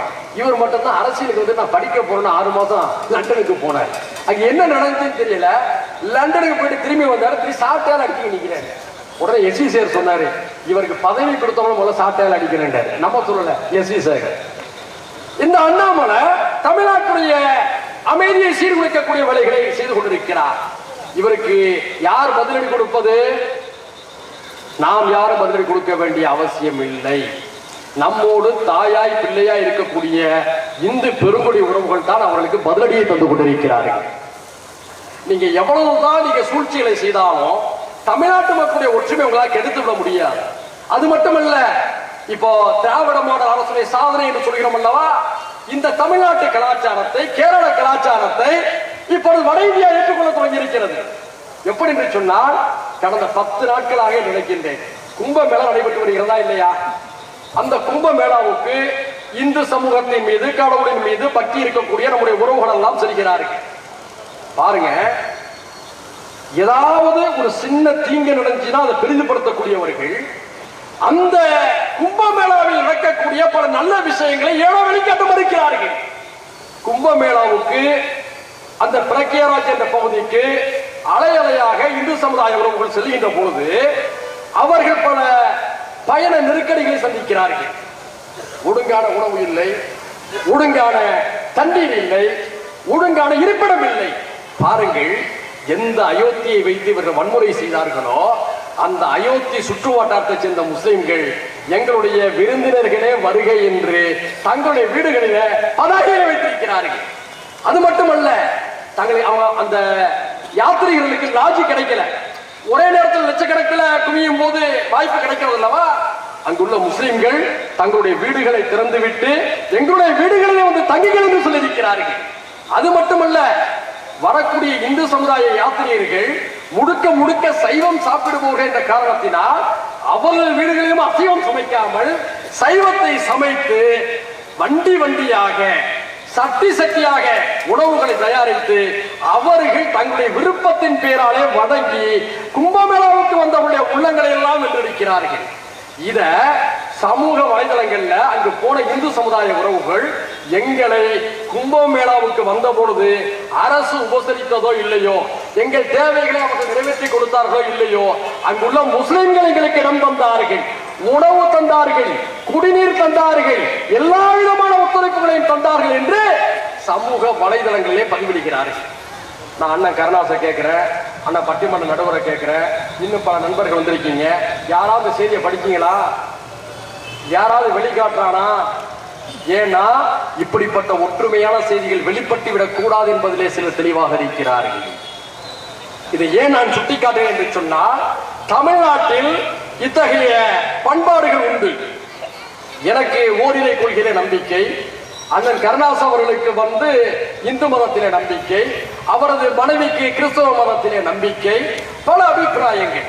ஒருவருடைய வழிபாட்டை தான் நீங்கள் செய்ய வேண்டும் என்று யாரும் சொல்ல வேண்டிய அவசியம் இல்லை, தேவையும் இல்லை. ஆனால் ஒருவருக்கு ஒத்துழைப்பாக இருக்க முடியும். பழனி முருகன் கோயிலுக்கு யாத்திரை போறாங்க, அது அவங்க நம்பிக்கை. அப்படி போகுபவர்களுக்கு அங்குள்ள முஸ்லிம்கள் குளிர்பானங்களை வழங்குகிறார்கள். நடக்கிறதா இல்லையா? அதை விட இன்னொரு செய்தி, முஸ்லிம்கள் ஹஜ் யாத்திரைக்கு போறாங்க, உம்ராவுக்கு போவாங்க புனித பயணமாக. நீங்க பல ஊர்களில் பாருங்க, அப்படி போகின்ற போது ரயில் நிலையங்களிலே நான் பல முறை பார்த்திருக்கின்றேன் இந்த சம்பவத்தை. அந்த ரயில் அவங்க போகும்போது, அந்த புனித மெக்காவுக்கு கிளம்பும் போது ரொம்ப உணர்ச்சி வசப்பட்டு அழுதுகிட்டே போவாங்க. ஏன்னா அது அவங்க ஒரு குழந்தை மாதிரியா, பிறந்த குழந்தையை போன்ற மனநிலையில அங்கே செல்வார்கள். அந்த நேரத்துல எத்தனை இந்துக்கள், எத்தனை கிறிஸ்தவர்கள், அவருடைய நண்பர்கள், ஒரே தெருவிலே வசிக்கக்கூடியவர்கள், ஒரே கட்டடத்தில் வசிக்கக்கூடியவர்கள் கட்டி அணைத்து, நீங்கள் மறவாமல் எங்களுக்கு ஜம்ஜம் தண்ணீரை கொண்டு வர வேண்டும் என்று சொல்லக்கூடிய காட்சியை நான் பார்த்திருக்கிறேன். இதுதான் தமிழ்நாடு, இதுதான் தமிழ்நாடு. இன்றைக்கும் வேளாங்கண்ணி நம்முடைய பகுதியில் இருக்குது. பொதுவாக இந்த சோழமண்டல பகுதி என்பது அது நல்லிணக்கமான பகுதி, நிறைய சமூகத்துடைய வழிபாட்டு தலங்கள் இருக்கக்கூடிய பகுதி. நீங்க வேளாங்கண்ணிக்கு இந்தியாவுடைய பல பகுதிகளில் இருந்து பக்தர்கள் வருகிறார்கள். அங்கு பார்த்தீங்கன்னு சொன்னோம்னா அந்த பக்தர்களுக்கு குறைந்த விலையில உணவு தயாரித்து விற்கக்கூடியவர்களாக வேளாங்கண்ணி சுற்று வட்டாரத்தில் முஸ்லிம்கள் இருக்கிறார்கள். எந்த அளவுக்கு சொன்னாங்கன்னா, கேரளாவுல ஒரு கொச்சியை சேர்ந்த ஒரு கிறிஸ்தவர் நபர் சொல்லிக்கிறார், நாங்க ஒரு வேன்ல குடும்பத்தோட புறப்படும் போதே ஒரு பாயோட பேரை சொன்னா ஞாபகம் இல்லை, அவருக்கு போன் போட்டு உங்க வீட்டுல இருந்தா எங்களுக்கு சமையல் வரும் நாங்க சொல்லி வச்சிருவோம் அப்படிங்கிற. இதுதான் இந்தியா. எத்தனை அண்ணாமலைகள் மோடி வந்தாலும் இந்த ஒற்றுமையை சீர்குலைக்க முடியாது. இந்த நேரத்தில் தான் அவங்க என்ன செய்யறாங்க, மதத்தை வைத்து சர்ச்சையை நிறுத்த பார்த்தாங்க. சாதிகளுக்கு மத்தியில சில மோதல்களை உருவாக்கவும் சில திட்டமிட்டாங்க. ஏன்னா பதவிக்கு வருவதற்காக எந்த விதமான அரசியல் பயங்கரவாதத்தையும் செய்யக்கூடியவர்கள் என்பதற்கு உதாரணம் மணிப்பூர்.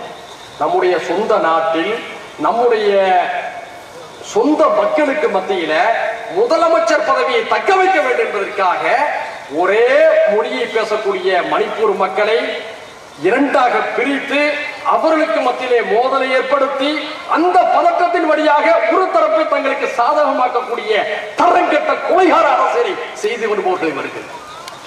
இவர்கள் தான் ஒவ்வொரு சூழ்ச்சியா செஞ்சாங்க. ஒவ்வொரு சூழ்ச்சியையும் முஸ்லிம்களோ கிறிஸ்தவர்களோ சீக்கியர்களோ தகர்க்கல. நம்முடைய அன்புக்குரிய தொப்புள் கொடி உறவான இந்து சமுதாய மக்களை தகர்த்து வருகிறார்கள். எந்த அயோத்தியை வைத்தவங்க கலவரம் பண்ணாங்க, எந்த அயோத்தியை வைத்து நாடு முழுக்க பிரிவினை ஏற்படுத்தினாங்க, என்ன நடந்துச்சு? கடந்த நாடாளுமன்ற தேர்தலில் அயோத்தி நாடாளுமன்ற தொகுதியில பாரதிய ஜனதா கட்சி படுதோல்வியை சந்தித்தது. இன்னொரு விஷயம் தெரியுமா, எந்த அயோத்தியில மத கலவரத்தை உருவாக்கினாங்களோ அந்த ராமர் கோயில் உள்ள பகுதியில உள்ளாட்சி தேர்தல் நடந்தது. அங்க 700 சொச்சம் பேர் தான் முஸ்லிம்கள். நல்லா புரிஞ்சுக்கணும் பத்திரிகை நண்பர்களை, நல்லா புரிந்து கொள்ளணும். அயோத்தியில பாபர் மசூதி இடித்த அந்த இடத்துல ராமர் கோயில் உள்ள அந்த பகுதியில உள்ளாட்சி தேர்தல் நடைபெறுகிறது. உள்ளாட்சி தேர்தல் நடைபெறக்கூடிய அந்த பகுதியில 700 சொச்சம் பேர் தான் முஸ்லிம் வாக்காளர்கள், ஆயிரக்கணக்கான வாக்காளர்கள் இந்து சமுதாய வாக்காளர்கள். அந்த இடத்தில் எந்த பதற்றத்தை இவர்கள் தூண்டினார்களோ அந்த இடத்தில் இருக்கக்கூடிய பெரும்பான்மை இந்துக்கள் ஒரு முஸ்லிமை தான் தங்களுடைய உள்ளாட்சி பிரதிநிதியாக தேர்ந்தெடுத்திருக்கிறார்கள். இதுதான் இந்தியா. இந்த ஒற்றுமையை உங்களால் குலைக்க முடியுமா, சிதைக்க முடியுமா? தமிழ்நாட்டில் சேர சோழ பாண்டியருடைய வரலாறை தெரிந்தவர்கள், எங்களுடைய தாத்தா சேதுபதி கிழவருடைய வரலாற்றை அறிந்தவர்கள் உங்களுடைய சூழ்ச்சிகளுக்கு ஒரு காலத்திலும் பலியாக மாட்டார்கள். ராஜேந்திர சோழனுடைய வரலாற்றை படித்து பாருங்கள். குந்தவை நாச்சியாருடைய வரலாற்றை படித்து பாருங்கள். குந்தவை நாச்சியார் ஏன் இஸ்லாத்தை தழுவினார்? சோழர்களுக்கும் பாண்டியர்களுக்கும் இடையில சூழ்ச்சியால் மோதலை ஏற்படுத்தியது யார்? அந்த ஒரு குறிப்பிட்ட ஒரு சமூகத்தை சேர்ந்த சூழ்ச்சி என்பதை புரிந்து கொண்டதால் குந்தவை நாச்சியார் இஸ்லாத்துக்கு மதம் மாறினார். அவர் சமயம் மாறிய புறம்தான் திருச்சியில் இருக்கக்கூடிய சமயபுரம். சமயபுரம் என்ற பெயருக்கு பின்னால் இருக்கக்கூடிய வரலாறு.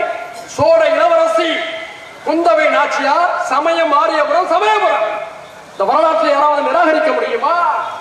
ராஜேந்திர சோழனுடைய படையெடுப்பின் போது மலேசியாவுடைய கிடாவை நோக்கி அவர் படையெடுத்து சென்ற பொழுது அவருடைய வழிகாட்டிகளாக, மாலுமிகளாக, போர்ப்படை கடற்படை தளபதிகளாக இருந்தவர்கள் நாகூர் நாகப்பட்டினத்தை சேர்ந்த முஸ்லிம்கள். நான் சொல்லவில்லை, வரலாறு சொல்கிறது.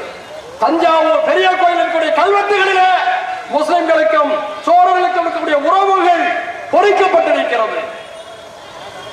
பாண்டிய மன்னனுடைய வரலாறு தெரியுமா? மாலிகாவூர் படையெடுத்து வருகிறார். மாலிகாவூர் படையெடுத்து வரும் பொழுது பாண்டியனுடைய போர்படையில முஸ்லிம்கள் இருக்கிறார்கள். மாலிகாவூர் தூது விடுகிறார். அந்த முஸ்லிம் தளபதிகளுக்கு தூது விடுகிறார், நானும் முஸ்லிம், நீயும் முஸ்லிமா இருக்கிறாய், பாண்டிய மன்னனின் படையில் இருந்து கொண்டு எங்களுக்கு ஆதரவாக நீ வேலை செய்தா உனக்கு தேவையானதை செய்வோம் என்று தூது விடுகிறார்கள். அந்த நேரத்தில் பாண்டிய மன்னனின் படையில் இருந்த முஸ்லிம்கள் சொல்லி அனுப்புகிறார்கள், உன்னிடம் புல்லா இருக்கலாம், எங்களுடைய உள்ளத்திலே அல்லாஹ் இருக்கிறார், ஒரு காலத்தில் நம்பிக்கை துரோகம் செய்ய மாட்டோம், எங்களுடைய மண் தமிழ் மண், எங்களுடைய மன்னன் பாண்டியன் என்று சொல்லி அவனுக்கு பின்னாலே நின்றவர்கள் தமிழ் முஸ்லிம்கள். அதனால்தான் பாண்டிய மன்னன் சீனாவுக்கு ஒரு தூதுவ குழுவை அனுப்புகிறார். பாண்டிய மன்னன் சீனாவுக்கு வணிக குழுவை, தூதுக்குழுவுக்கு தலைவனாக ஒரு முஸ்லீமை தான் போட்டு அனுப்புகிறான் பாண்டிய மன்னன். இந்த உறவுகளை யாராவது இன்று வரை சந்திக்க முடிகிறதா? இந்த சாலைக்கு பேர் சேதுபதி சாலை. சேதுபதி சாலை தானே? சேது ரோடு. எந்த வரலாறு? சேதுபதி மன்னனுடைய வரலாறு. சீரக்காதையும் சேதுபதி மன்னரும் இருந்த உறவுகளை சமகாலத்தில் நாம் சொல்ல வேண்டும். எத்தனை பள்ளிவாசல்களுக்கு அவர் இடத்தை தந்திருக்கிறார், கட்டி கொடுத்திருக்கிறார். கோயில்களுக்கு உதவி செய்த அதே நேரத்தில் என்னுடைய பிள்ளைகளுக்கு நான் உதவி செய்ய வேண்டும் என்று சொல்லி முஸ்லிம்களை பிள்ளையாக போற்றியவர் சேதுபதி கிழவன். சேரவனுடைய வரலாறு என்ன? எனக்கு முன்னால் நம்முடைய புலி கூறியது போல தமிழ்நாட்டில முதலில், ஏன் தென்னிந்தியாவில, மொத்த இந்தியாவில இஸ்லாத்தை முதலில் ஏற்றுக்கொண்டவன் யார்? சேர மன்னன் சேரமான் பெருமான். அவர்தான் தாஜுதீன் என்று தன்னுடைய பெயரை மாற்றிக்கொண்டு புனித மெக்காவுக்கு சென்றார்.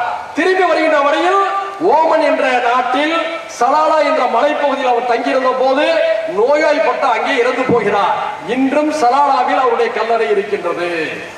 இந்தியாவில் கட்டப்பட்ட முதல் பள்ளிவாசல் சேரமான் பெருமான் பள்ளிவாசல் என்பது வரலாற்று குறிப்பு.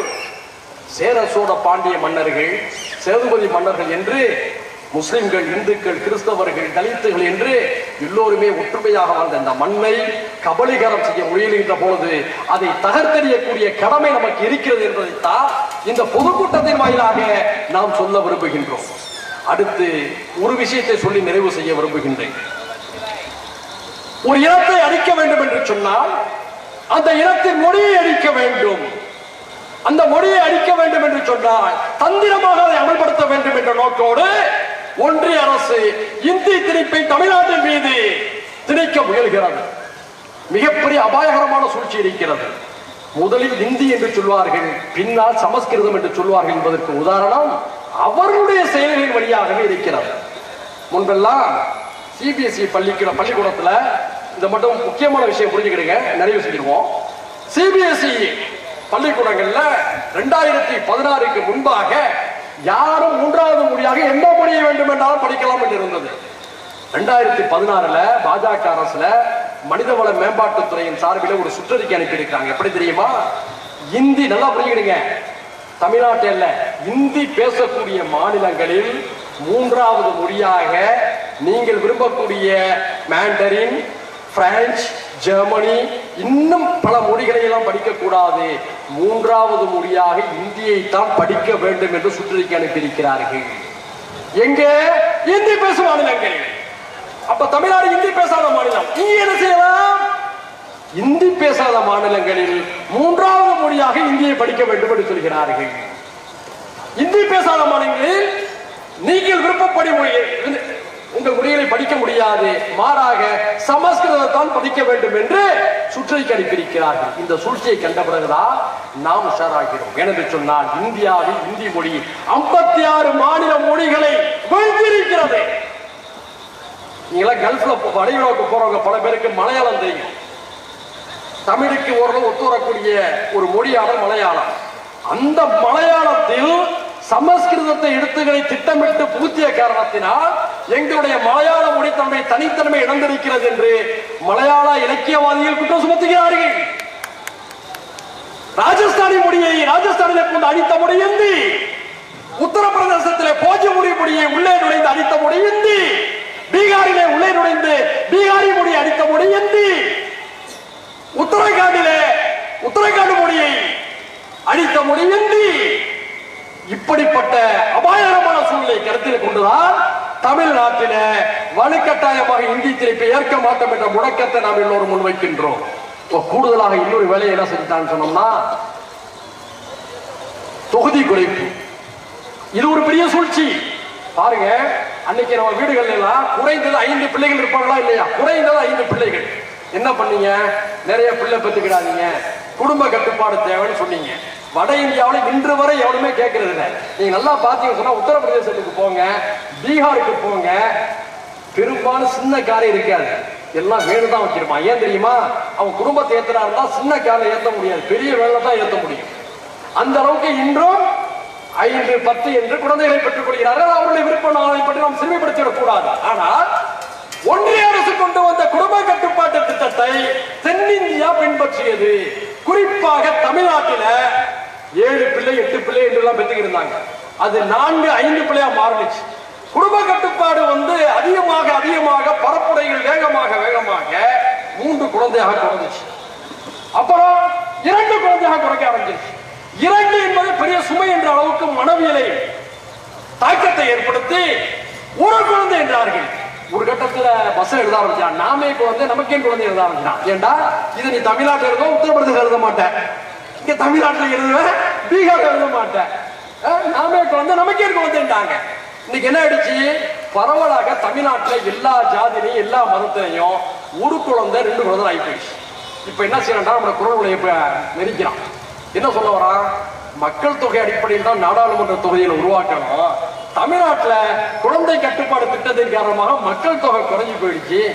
அதுக்காக உத்தரப்பிரதேசத்துல இன்னும் அந்த நிலை இல்ல, பீகார்ல அந்த நிலை இல்ல, ராஜஸ்தான்ல, மகாராஷ்டிராவில, மத்திய பிரதேசல அந்த நிலை இல்ல. அதனால தொகுதியை சீரமைக்க போறோம். என்ன பண்ண போறீங்க? மக்கள் தொகை அதிகமாக உள்ள தொகுதிகளுக்கு இன்னும் கூடுதலாக தொகுதியில ஒதுக்குவது. அப்போ மக்கள் தொகை குறைந்து போன தமிழ்நாடு உள்ளிட்ட தென்னிந்திய மாநிலங்களுக்கு தொகுதிகளுடைய எண்ணிக்கையை குறைப்பது. நல்ல கதடா. நீ சொன்னான்னு சொல்லி நாங்க பிள்ளை பேர்களை குறைச்சி எங்களுடைய அரசாங்கத்துடைய திட்டத்தை ஏற்கனவே சொன்னதுக்கு நீ மணிமோகம் சூட்டி முறைப்படி கூடுதலாக ஒரு 5 தொகுதியை பரிசீலிக்கணும்.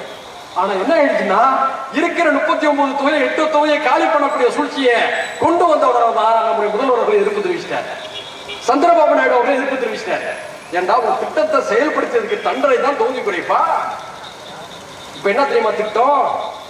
நல்லா புரிந்து கொள்ளுங்க. இதுதான் அரசியல். அரசியலை புரிந்து கொள்ளாமல் சமூக மாற்றத்தை ஏற்படுத்தவே முடியாது. என்னன்னா வடகிழக்கு மாநிலங்கள் இருக்கு, மணிப்பூர், மேகாலயா, மிசோரம், அருணாச்சல பிரதேசம், இப்படி இருக்கு பாத்தீங்களா, திரிபுரா. இங்க எல்லாம் என்னதான் நடந்தாலும் மத்திய அரசு கண்டுக்கிறாங்க. ஏன் தெரியுமா? அங்க எம்பிக்களுடைய எண்ணிக்கை குறைவு. அவர்கள் ஒன்றும் தேசிய அரசை தீர்மானிக்கக்கூடியவர்களாக இல்லை. இதே நிலையை வடகிழக்கு மாநிலங்களில் இருக்கக்கூடிய பலகீனமான நிலையை போன்று தென்னிந்தியாவையும் ஆக்கிவிட்டால் தென்னிந்தியர்களுடைய நாடாளுமன்ற பிரதிநிதிகள் இல்லாமலேயே இந்தி பேசக்கூடிய மாநிலங்களில அதிகமான எண்ணிக்கையை உருவாக்கி கொண்டு நாம் நினைத்ததை போல ஆளலாம் என்ற சூழ்ச்சியோடுதான் நாடாளுமன்ற தொகுதி சீரமைப்பு என்ற பெயரில சதி திட்டம் போடுகிறார்கள். எவ்வளவு ஆபத்து பாத்தீங்களா? எவ்வளவு பெரிய குள்ள நரித்தனம் பார்த்தீங்களா? இதை நாம் உணர வேண்டும்.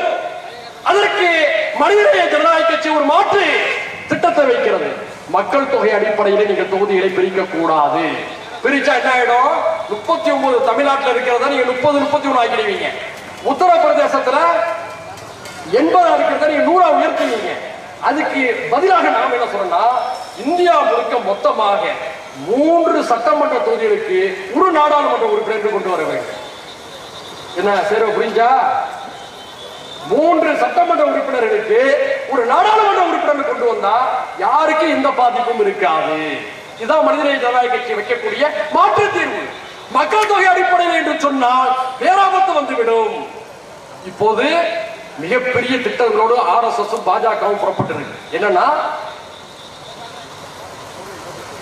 சாதிவாரி இடஒதுக்கீடு இல்லைன்னா, சாதிவாரி இடஒதுக்கீடு இல்லைங்கிறதுனால என்ன பெரிய ஆபத்துன்னு சொன்னா, சமூக நீதி காவலர் மண்டல் கமிஷனை தந்த VP சிங் அவர்கள் மத்திய அரசுடைய கல்வி வேலைவாய்ப்பு பதவிகளில் 27% இடஒதுக்கீட்டை தந்தார். அந்த அடிப்படையில் சாதிவாரி கணக்கெடுப்பு நாடு முழுக்க நடத்தப்பட்டிருந்தால் இன்னைக்கு அந்த 27% இடஒதுக்கீட்டுல 4 லட்சம் OBC மக்களுக்கு வேலைவாய்ப்புகள் காலியாக இருக்கிறது. 4 லட்சம் பேர். அப்போ எல்லா நிலையிலும் சமூக நீதி அளிக்கிறார்கள், மத நல்லிணக்கத்தை குலைக்கிறார்கள், சாதிய பிற்படுத்தப்பட்ட மிகவும் பிற்படுத்தப்பட்ட மக்களுடைய உரிமைகளை பறிக்கிறார்கள், தேசிய அளவில் பிராந்திய பேதங்களை உருவாக்குகிறார்கள். இவற்றையெல்லாம் எதிர்கொள்ள வேண்டும் என்று சொன்னால் ஒவ்வொரு தமிழனும் அரசியல் அறிவுள்ளவர்களாக மாற்ற வேண்டும். நாம் அரசியலை ஆர்வம் காட்டவில்லை என்று சொன்னால் நாம் விரும்பாதவருடைய அரசியலை நாம் ஏற்றுக்கொள்ள நேரிடும். நாம் அரசியலை கற்றுக்கொள்ளாவிட்டால், அரசியலில் ஈடுபடாவிட்டால், அரசியல் மயமாகாவிட்டால் நமக்கு பிடிக்காதவர்களின் அரசியலை வழி ஏற்றுக்கொள்ள வேண்டிய அபாயம் ஏற்பட்டுவிடும். எனவே மனிதநேய ஜனநாயக கட்சியினருக்கு நாம் சொல்லக்கூடிய செய்தி, 10 ஆண்டு காலத்திலே நமது கனவுகளை சாத்தியப்படுத்தியிருக்கின்றோம். சட்டமன்றத்திலே நாம் இடம்பெற்றோம். தனித்து நின்று உள்ளாட்சி பிரதிநிதிகளாக நாம் இடம்பெற்று வருகின்றோம். ஏற்கனவே சுட்டிக்காட்டியது போல் சமூக நல்லிணக்கத்தை பாதுகாத்திருக்கின்றோம். மனிதநேய ஜனநாயக கட்சியிலே எல்லா சமுதாயத்தை சேர்ந்தவர்களுக்கும் பொறுப்புகளிலே வாய்ப்புகளை தந்திருக்கின்றோம். இது நம்முடைய 10 ஆண்டு கால பணிகளில் நாம் சந்தித்த வெற்றிகளாக கருதலாம். அடுத்த 10 ஆண்டு காலம் சவாலுக்குரிய காலம், பாசிசத்தை எதிர்கொள்வதற்கான காலம், சமூக நீதியை பாதுகாப்பதற்கான ஒரு காலம், சமூக நல்லிணக்கத்துக்கு வேலை அமைக்க வேண்டிய கட்டாய காலம். இவற்றையெல்லாம் செய்ய வேண்டிய கடமை நமக்கு இருக்கிறது. எனவே அரசியல் அறிவாளிகளாக நாம் மாற வேண்டும். அரசியலை ஒவ்வொருவருக்கும் கற்றுக் கொடுக்க வேண்டும். சமகால அரசியலுடைய நன்மை தீமைகளை மக்களுக்கு எடுத்து வைக்க வேண்டும். குறிப்பாக நான் மீண்டும் சொல்வது, மனிதநேய ஜனநாயக கட்சியில சிறுபான்மையினர், பிற்படுத்தப்பட்டோர், மிகவும் பிற்படுத்தப்பட்டோர், தாழ்த்தப்பட்டோர் என்று எல்லோருமே இருக்கிறார்கள். 70% முஸ்லிம்களாகவும் 30% மற்றவர்களாகவும் இருக்கிறார்கள். அடுத்த 10 ஆண்டுகளில் அந்த எண்ணிக்கை 50-50 என்ற அளவிலே உயர்த்தக்கூடிய அளவுக்கு உங்களுடைய பணிகளை நீங்கள் முன்னெடுக்க வேண்டும். உங்களை சுற்றி வாழக்கூடிய இந்து சமுதாய மக்களோடு, கிறிஸ்தவ சமுதாய மக்களோடு, தலித் சமுதாய மக்களோடு உங்களுடைய நேசத்தை அதிகப்படுத்துங்கள், உங்களுடைய உறவுகளை அதிகப்படுத்துங்கள், உங்களுடைய பாச பிழைப்புகளை அதிகப்படுத்துங்கள். நீங்கள் அவர்களோடு நெருங்கி வாழ்கின்ற பொழுதுதான் வட இந்திய தீய சக்திகள் தனிமைப்படுவார்கள், அவருடைய சூழ்ச்சிகள் தகரும் என்பதை நீங்கள் மறந்துவிடக் கூடாது. இந்த அரசியல் தான் இப்போது நமக்கு தேவை. நாம் நினைத்திருந்தால் யார் யாரோடு எப்போதுமே இருந்திருக்கிறார். அரசியலை கடந்து இன்று அண்ணன் கருணாஸ் போன்றவர்களோடும், அண்ணன் தனியரசு போன்றவர்களோடும், அண்ணன் வேலுமுருகன் போன்றவர்களோடும், அதே போன்று பல்வேறு சமுதாயங்களைச் சேர்ந்த தலைவர்களோடும் ஏன் ஒவ்வொரு நாளும் அதிகமான நெருக்கத்தை, நேசத்தை காட்டுகிறோம் என்று சொன்னால், தலைவர்களுக்கான நெருக்கம் என்பது தொண்டர்களுக்கான நெருக்கமாக மாறும். தொண்டர்களுக்கான நெருக்கம் என்பது சமூகங்களுக்கான நெருக்கமாக மாறும். இதைத்தான் நாடாளுமன்றத்தில் கண்ணியத்திற்குரிய காயிதே மில்லத் இஸ்மாயில் சாஹிப் அவர்கள் செய்தார்கள். கண்ணியத்திற்குரிய காயிதே மில்லத் இஸ்மாயில் சாஹிப் அவர்கள் பேசுகின்ற பொழுது ஆக்ரோஷமாக பொங்கி வெடிக்கக்கூடிய பசும்பொன் முத்துராமலிங்க தேவரையா அவர்கள் அமைதி காத்து முழு உரையை கவனிப்பார்களாம். ஏனென்று சொன்னால் ஐயா அவர்கள் பேசக்கூடிய விஷயத்தில் குறிப்புகள் கிடைக்கும் என்று சொல்வார்களாம். அப்படிப்பட்ட உறவு முறை நாம் தலித் சமுதாயத்தோடு பேண வேண்டும். நாடார் சமுதாயத்தோடு, வன்னிய சமுதாயத்தோடு, கவுண்டரி சமுதாயத்தோடு, முதலியார் சமுதாயத்தோடு, நாயுடு சமுதாயத்தோடு, முத்தரையர் சமுதாயத்தோடு, எல்லா சாதி சமூகங்களோடு நாம் நெருக்கமாக இருக்க வேண்டும். இந்த நேரத்தில் ஒன்றை புரிந்து கொள்ளுங்கள். பெரும்பான்மை மதத்தின் பெயரால் யாராவது வன்முறை தூண்டினாலும் எவ்வளவு தவறோ, அதே போன்று சிறுபான்மை தரப்பிலிருந்து யார் வன்முறை தூண்டினாலும் அதுவும் தவறு என்ற கொள்கை கோட்பாட்டில் நாம் உறுதியாக இருக்க வேண்டும். பாசிஸ்டுகள், சங்கிகள் எந்த முறையிலிருந்து வந்தாலும் அவரை எதிர்க்க வேண்டும். என்று சொன்னால் நபிகள் நாயகம் ஸல்லல்லாஹு அலைஹி வஸல்லம் அவர்கள் சொன்னார்கள், இனவெறியை தூண்டி மக்களை அடைப்பவன் என்னை சார்ந்தவன் அல்ல என்று சொன்னார்கள். இனவெறிக்கு எதிரானவர் நபிகள் நாயகம் ஸல்லல்லாஹு அலைஹி வஸல்லம் அவர்கள். எனவே ஒரு முஸ்லிம் தவறு செய்தாலும் அந்த தவறை பகிரங்கமாக சுட்டிக்காட்டி கண்டிக்கக்கூடியவர்களாக நீங்கள் இருக்க வேண்டும். ஒரு RSS பாரதிய ஜனதா கட்சியினர் தவறு செய்தால் இங்க இருக்கக்கூடிய கருணாஸ் அவர்கள் பொங்கி வெடிக்கிறாரு, அதே போன்ற நிலை எல்லா இடங்களிலும் எல்லா சமூகத்திலும் உருவாக வேண்டும். அதுதான் நியாயமான அரசியல், உண்மையான சமூக நீதி, உண்மையான பாசிச எதிர்ப்பு. இவற்றையெல்லாம் புரிந்து கொண்டு நாம் பயணிக்க வேண்டும் என்று இந்த நேரத்தில் என்னுடைய நிறைவு கருத்தாக எடுத்து கூறி, 5 நாட்களில ஒரு சிறப்பான ஒரு பொதுக்கூட்டத்தை ஏற்பாடு செய்த மனிதநேய ஜனநாயக கட்சியுடைய தம்பிமார்கள் அனைவருக்கும் என்னுடைய பாராட்டுகளை கூறி, வாழ்த்துக்களை கூறி என் உரைக்கு திரையிட்டு விடைபெறுகிறேன். நன்றி.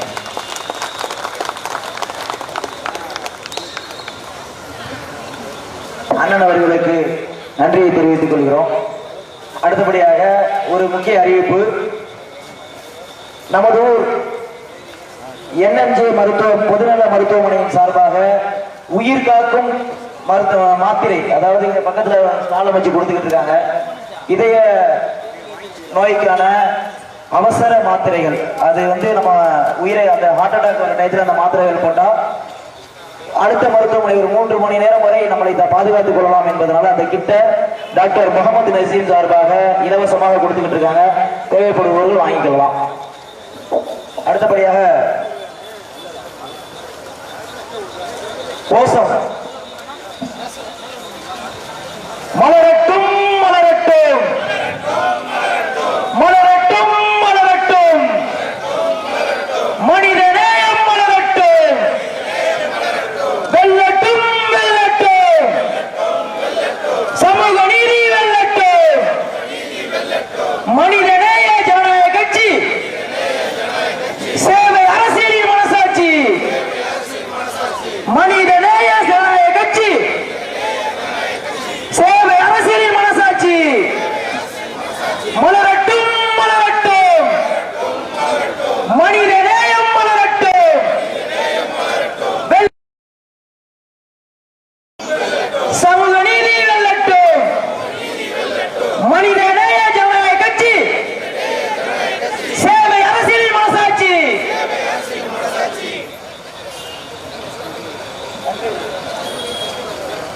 அடுத்தபடியாக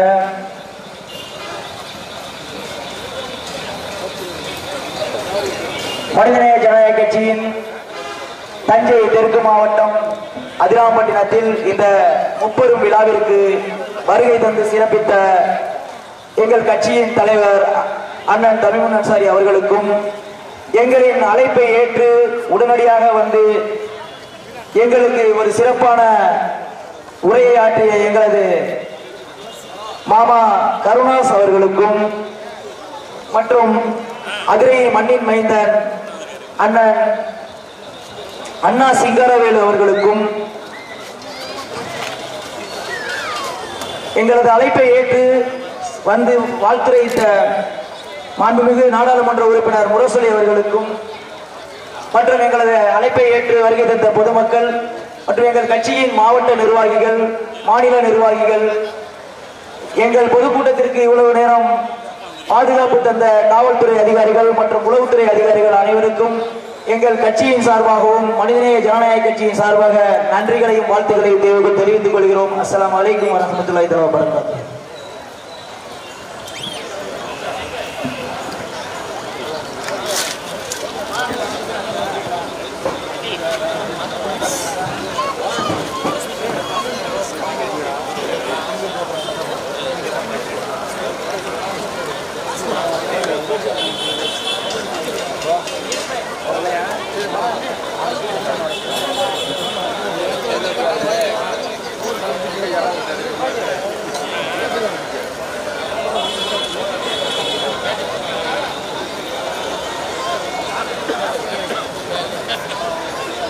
இப்படி விடை விடணுமா வேணாமா?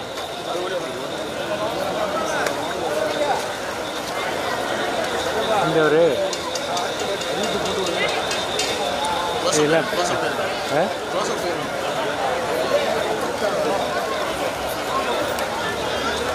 நம்ம அங்கே போய் என்ன பண்ணுறோம் அப்படியே விட்டுருவோம் லைவு அங்கே சூப்பர் அளவுக்கு எல்லாம் மறைச்சிட்டு நிற்குது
இப்போ இல்லை முன்னாடி சாயந்தரம் பார்த்தீங்களா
Yeah,